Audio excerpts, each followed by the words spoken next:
Can you control the volatility in the markets? This is a look right now at the CBOE Market Volatility Index, better known as a VIX. It's a fear index. People trade off of it. But there have been sort of creations post that creation to actually arbitrage against it. Something called ProShares Short VIX Short-Term Futures, ETF. Another one of Velocity Shares Daily Inverse VIX Short-Term Exchange Traded Fund that essentially does the same thing to trade both ways on something. And it can be part of an algorithm mix that can dramatically speed up events in the markets. In other words, put them on steroids and hyperspeed. So when normal heads are sort of prevailing to try to base a sell-off on fundamentals or worse, these emotionless trigger points kick in, and all of a sudden you get something akin to a flash crash, which has been happening of late, or this whole process speeded up. Remember, we have gone from a healthy, strong bull market to this 10% plus correction in a little more than 6 trading days. It's very unusual. So is this a case of just sort of letting Wall Street do its own thing and not policing them appropriately enough?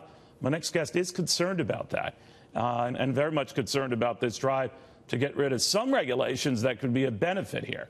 The former U.S. Commodity Futures Trading Commissioner Bart Chilton. Commissioner, very good to have you. We don't know exactly what role some of these trading tools, whatever you want to call them, played. We do know that they were so crazy that Credit Suisse and a number of other institutions disbanded them when one got as high as $90 a share and then plummeted to $4 a share. So they failed at their key mission to reduce the very volatility they were meant to address. It's that kind of stuff that concerns you, right? Yeah, absolutely, Neil. I mean, these, when you think about it like you're at a casino and you've maybe made some money on the day and you're walking out of the casino and you see that big last slot machine that, is going to pay you $1 million, but it cost a $20 bill.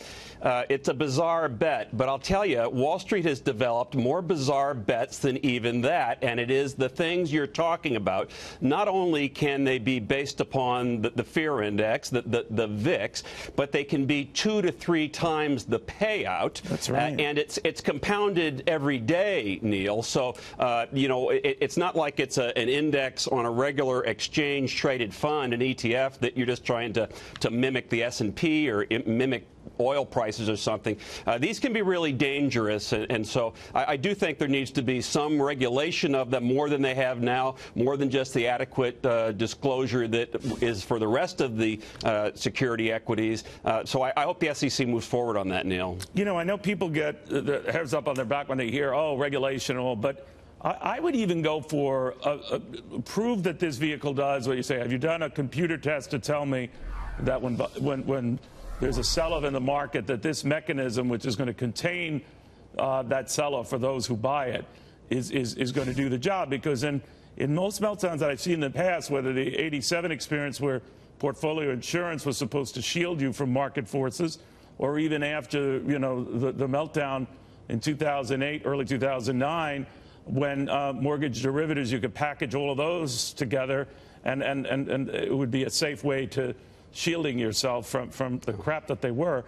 I'm just wondering whether we ever learn that you can't do that. It just doesn't work. I think you're right, and your analogies are really apropos. And by the way, forgive my language there, but I just, that's what it was, but go ahead.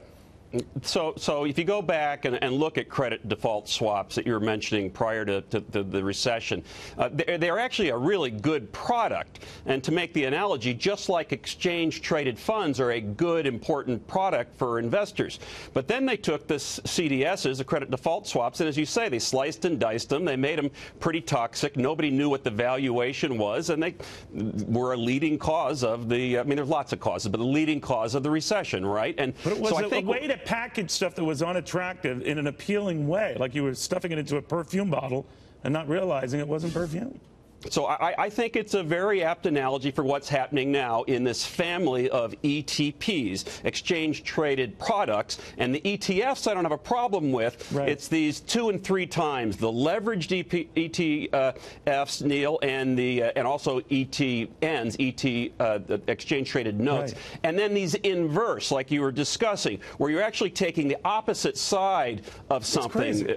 It's crazy. And you know, every place in, I get pushback a lot of times. They say, look, you know, these are sophisticated investors and they know they're gambling and everything.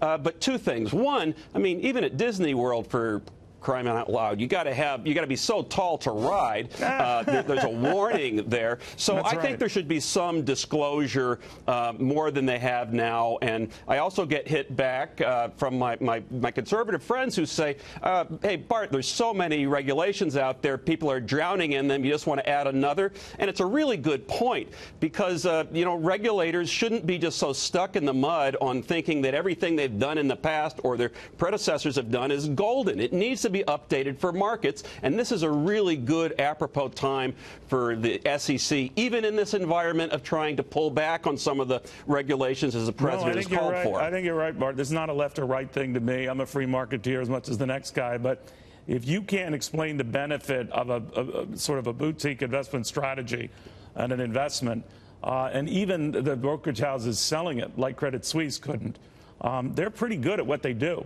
If they're flummoxed, then man, oh man, I'm flummoxed. Yeah. You know, they're very good. There are two key points. One is there should be more disclosure for investors. I think, yes, put it in big, bold red, maybe skull and crossbones, maybe. But then two, like you're suggesting, Neil, what is the market impact? Is there contagion? And back even in 2014, Larry Fink said, look, this could blow up the industry, and nothing's really been done on it. So I think this should be a learning experience. The last 6 days should be a learning experience, and I hope the SEC looks at it. And I also think, by the way, not to leave you with this, but I think there's been some shenanigans in some of these products, and I wouldn't be surprised, Neil, if the SEC isn't looking at this from an enforcement perspective in a couple of the products. Well, they should be, because something drops from $90 plus a share to $4.